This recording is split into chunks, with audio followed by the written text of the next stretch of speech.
multiplayer side of Halo has always been a little bit more fast and loose. In multiplayer, everything and anything can happen. Oh my god. Mother... Whoa. We need to be either as good as Halo 2, and obviously that is our bar, is as at least as good, better as Halo be better.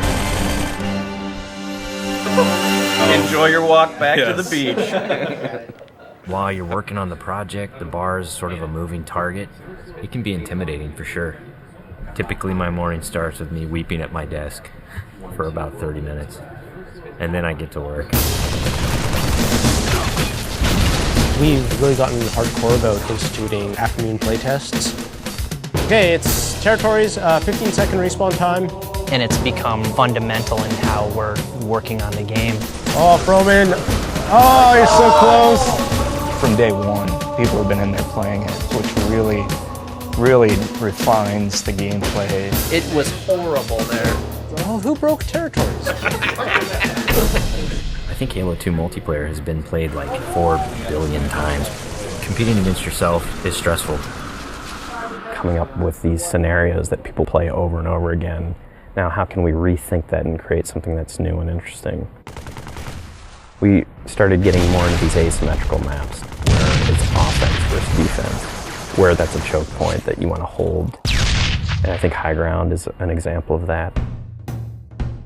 Some of the specific things that we tried out were having a wall that you have to get past. That sort of defined whether you won or lost the game. And then we stuck some towers in, and we put AI gunners on all the towers. So as you're running up the hill, you're just getting tagged by all these AI guys. That's the direction that we went. We're like, whoa, that's way too hard. In this version, the wall is actually perpendicular to the hill. And in the final version of High Ground, that wall has been rotated 45 degrees because it had 2 turrets up here as well as 2 turrets in the other tower. So there was a lot of firepower coming down on the hill. That got all simplified into 1 turret actually right above the gate, which we felt was not as brutal to the attackers.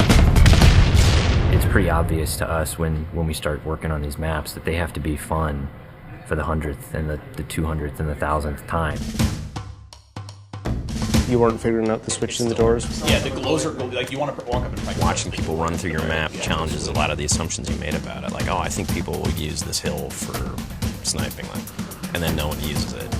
Then you get great comments like, this map sucks, I hate this spot, I hate you.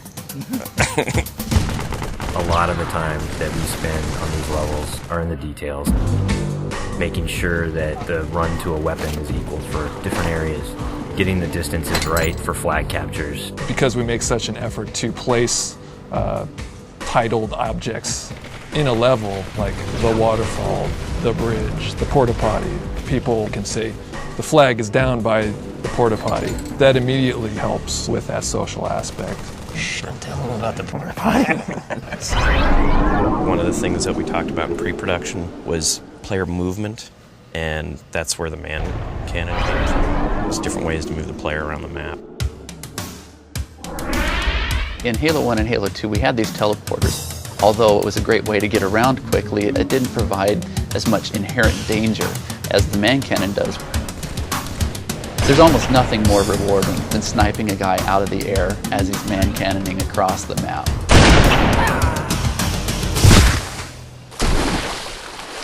Whatever weapon that you start off every round with is going to really affect the decisions you make. There's this thing we didn't really identify in Halo 2, that if you spawn everybody with a dual-wieldable weapon like the SMG, it changed the game. People stopped meleeing and people stopped grenading because when you're dual-wielding, you can't do either of those. One of our weapon modelers, Tom Doyle, said, hey, this is a great chance to bring back the assault rifle from Halo 1.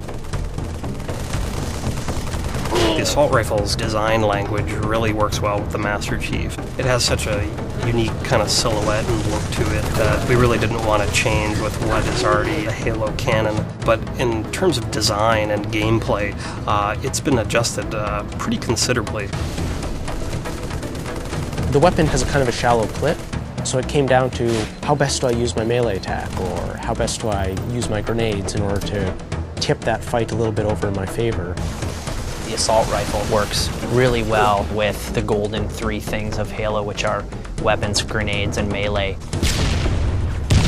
The different kind of weapons that you get to use now, the way that they're balanced against each other, the way the weapons are placed on a map, it brings a certain something to the map that just makes it play right. You have a situation which is very common, two guys get into a fight. Is there a way to mix that up? Say you start getting hit by a battle rifle from behind. Let's say you have a bubble shield, you drop it, all of a sudden you're completely shielded from this guy who is firing on you. Or you have a trip mine and you realize a warthog is barreling towards you. You deploy the trip mine at the last second.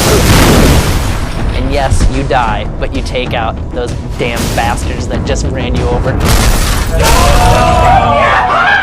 When you are done as a group playing together, the first thing you want to do is talk about it. Every game you play, you're going to be having a save film that you can stop time, shift camera angles. You watch that. Oh, look at that! No sucks! I think being able to share it with your friends makes the smack talk even more powerful because it's not just, oh, I just shot you in the head from across the map. It's, I just shot you in the head and let's watch it in slow-mo. It's really going to help people improve their play if they can see it from the enemy's perspectives. You'll be able to watch where they go, what weapons they pick up, in what order. We've done a lot of paper, we have all the specs, but there's a significant part of that that's not yet finished. The big challenge ahead of us now is to make sure that we get everything that we can in the game. We're going to be what we're going to be, and we think it's really good, but everybody's expecting it to be really good, so we got to beat those expectations somehow. That's what's tough, yeah. That's what makes me cry at my desk.